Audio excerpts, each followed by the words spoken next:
I thought I would do something a little different for this video. This motherfucker ugly, bro. He hella ugly. I wasn't gonna open the video like that, but I switched to him and I was like, dang, Kane is ugly, man.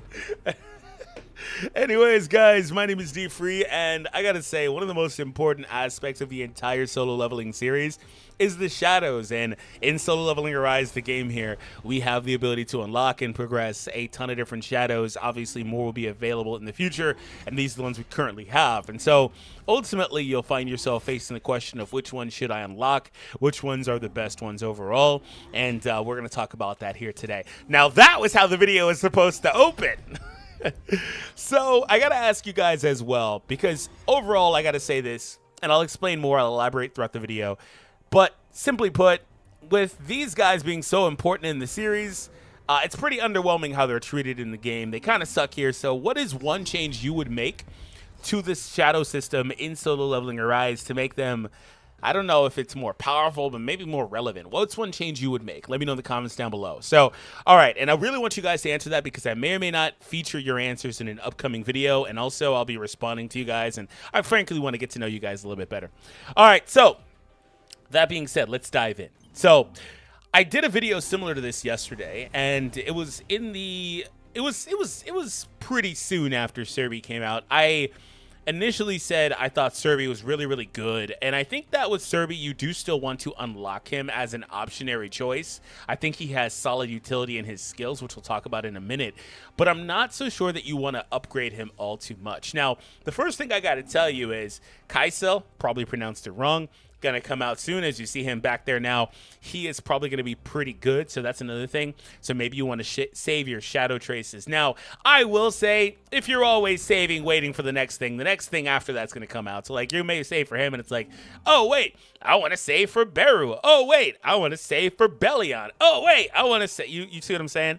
So if you have the opportunity, maybe unlock some stuff and then kind of save from there. Do it sparingly. It's up to you. So anyway, the thing with Cerbie, like I said, I initially did a video and I thought that he was very high value because critical hit rate, critical hit damage, those two being very universal, applying to any hunter in the game, while attack, HP, and defense do apply universally, but attack does not to other hunters. If you didn't know the way that the characters are designed, some hunters literally do not use their attack stat at all for any damage. They scale off of HP and defense for some super weird reason. It's the first game I've ever seen do that, and I've played dozens and dozens and dozens of gacha games. Anyway, moving on. So to nip it in the bud, I don't feel that you really need to do too much for Cerbie, because I value Egress much more in terms of the ability to increase your rate on the critical hits much more than the flat damage you're going to do, because I don't know, crit damage is worthless without higher rate. That's just it is what it is. So in my opinion, I think Egress is the #1 shadow in the game because of the universal nature of his skill. And once upon a time, you may make an argument, or you could have made an argument for like Blades or something like that. I think as the game has evolved, you get to a point now with this game where this is how your shadow layout looks. You're using Egress as your primary shadow, and if you're not using Egress, you're using Tusk, and that's it.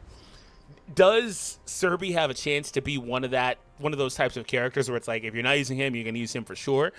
If you're not using one character, you're going to use Cerbie for sure. Maybe, but I doubt it. And you know, one real reason why that is the case is because the Shadow Authority passives here, only the primary shadow, the very first one that's in your first slot, has their authority applied to your match. So, like, naturally, you would like to take Cerbie and Egress because their synergy with their shadow authorities. You can take them together, but only the character in the first slot when you're building your team will have their authority applied to your team. And so, unfortunately, that automatically makes the other two on your team useless in terms of their shadow authority. So from there, you start looking at the other skills that they can do. Maybe their modifiers, this guy having a bleed here, the attack increase there is solid. And that's where we circle back to Cerbie. And I think that you really want Cerbie unlocked because he does have utility with the combustion. Deals damage equal to 50% of the user's attack every 3 seconds, and then increases their damage taken by 5% infinitely. Yeah, that's good. That's good. Also, for the record, he has it here too. He has another skill with combustion. So This is where the value is truly on Cerberus because of the combustion effect. So you want that on him. But that pretty much just means you just need to unlock him pretty much. I think you need to push him to elite though, right? Actually, maybe not elite. You don't have to push him to elite. I think you just need to unlock and you get those skills, right? Because I don't have these other guys at elite. And you have the skills, yeah. So that's what it is. Later on, when they go to Elite Night, is when they pick up their last skill, their last passive or whatever. So this one is very important on these guys. But the problem is that shadow traces are extremely hard to come by still. It's a very slow burn for getting these. So I don't really recommend pushing pretty much anybody to Elite Night, to be honest with you. I think I would just stop at night, to be honest. But if you push a character to Elite Night, I think it would be Egress because, like I said, the value of the critical hit bonuses. So I talked about Egress being the primary one. I briefly talked about Tusk. Now, where's Tusk's value? So Tusk is a fun character because if, like I said, you're not using Egress, you're going to be taking Tusk because there are a lot of, not a lot, but several of the recent hunters and weapons released like Phoenix Soul, Alicia most notably, Yu Su-hyun. These characters, I think maybe even Amamiya as well. I need to confirm with her a little bit. She's too new. They have a high affinity for the core attack damage increases. But again, most notably Alicia, who is the best damage dealer in the game at this point. I mean, aside from Sung, right? But you get the point. Does she out-damage Sung? She might. She might. Again, Amamiya aside, she's a little bit too new. So anyway, she has a huge affinity for this guy because of the skill that he has and the way she works, where all of her damage, like she does damage with her ultimate, but her damage comes from her core attack. So he works amazingly with her. Also, he's a fun character to have on the team because he has the attack increase here for the shadows, which is nice. He's a nice plug on the team, even if he's not your primary for the Shadow Authority because of that. And he has good damaging moves as well. And the attack increase is also going to be very nice on another shadow like Cerbie, for example. So if you're building a team, maybe your best three is to take those guys. Now, I want to kind of talk about the other three that we haven't really talked about, and that's Blades, Tusk, and Blades, Iron, and Tank, excuse me. So Blades is, I think that you could maybe make an argument for Blades being the most underwhelming one. I think he has a lot of value with the attack increase, right?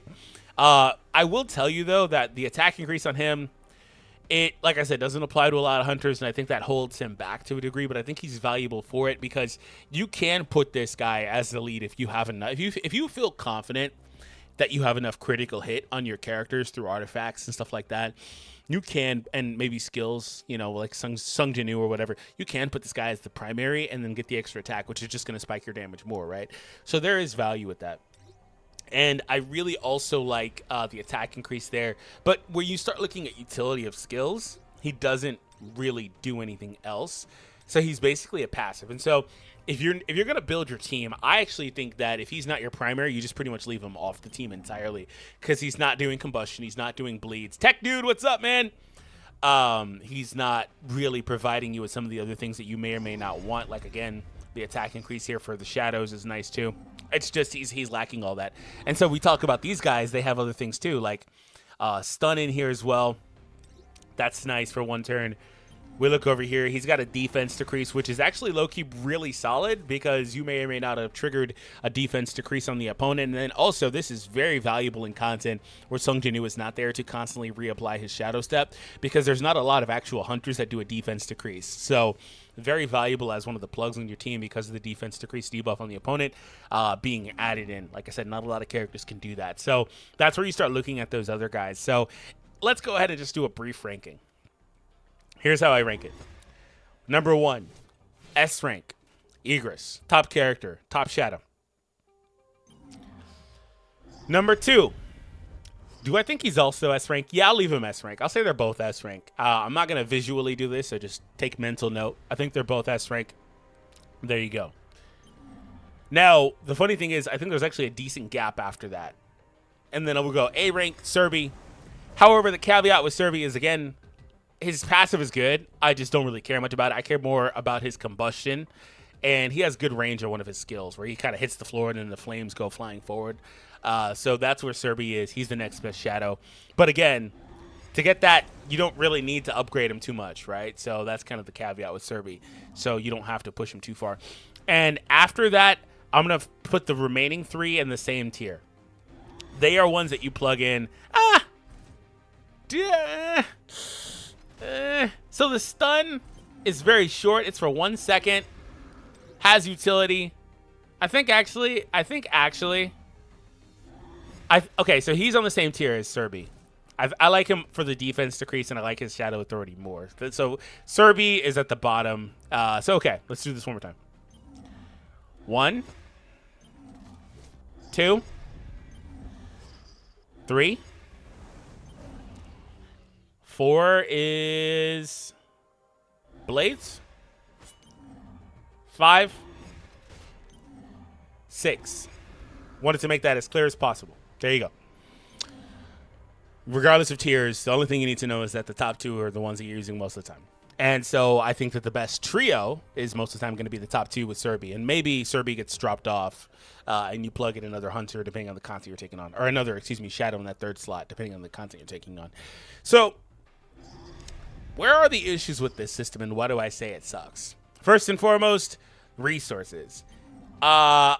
Everything associated with this is terribly hard to come by. Everything shadow related pretty much is, except for the shades or whatever, everything here is damn hard to come by. Shadow energy to increase your shadow level, terrible. You need 1,500 of this stuff, not very easy to get. Traces of shadows are notorious. These things come in slow drips. You're getting 2, 3, 1, 2, 3, like very minimal amounts, right? At any given moment. And so it makes everyone apprehensive about spending them because I would like to push some of these shadows higher, but if I do that, I mean, for one, I can't, but if I do that, I won't be unlocking the new shadow when he comes out, right? So kind of one of those things, right? So everything resource gated with this is resource gated. Everything with this is resource gated. So moving on from there, shadows themselves, their duration is terrible. They don't last very long. They also don't have any like super armor or anything like that. So they can get knocked out of these skills like I was glowingly talking about. They can get knocked out of these before they even execute them. I can't tell you how many times I've seen Tusk with that big-ass fireball above his head just go flying before he can throw that thing. Or they'll just flat out miss it. So there's no super armor. There's no tracking on any of their stuff.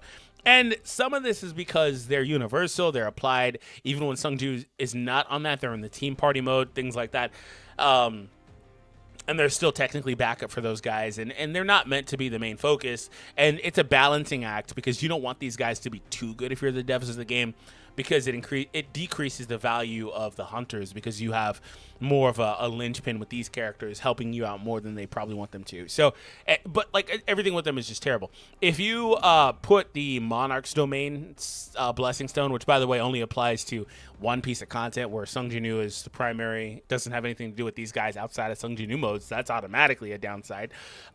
They do much more damage, but they still, again, have the same problems with longevity where they can get blown up. The minions, I don't really have much of a comment on the minions. They're just expected to go. But all of these guys kind of go a little bit too fast. So everything associated with this just sucks. So what I'll say is I don't know if they need to change too much because there's a lot of things you can say to change. Change how much HP these guys have, change the duration, how long they can stay on the board, maybe help them with damage. Like you could say literally anything under the sun. But I think one thing they can do is they could keep all of that stuff the same, but if they reduce the cooldown on these guys, chop it in half to be able to summon them again, that would, what is it, 60 seconds? That would be massive. That will be massive, actually. To decrease the cooldown on these. And then all of a sudden, while they still suck, and they will always suck at that point, they're able to pop up much more reliably to help you out. So that's one of the main things I personally would look into changing if I was the devs for this. But like I said, I'm not the sole... Oh my God. I'm getting a call here. I'm not the sole determiner of that, so that's why I asked, what would you guys do in terms of changing that? So anyways, guys, if you're new, make sure you subscribe. Post down below in the comments what you think. Support me through the creator program or follow me on Twitter or join the Discord. I'd appreciate any of that stuff. Links are all in the description. Thank you so much, and I'll see you all next time.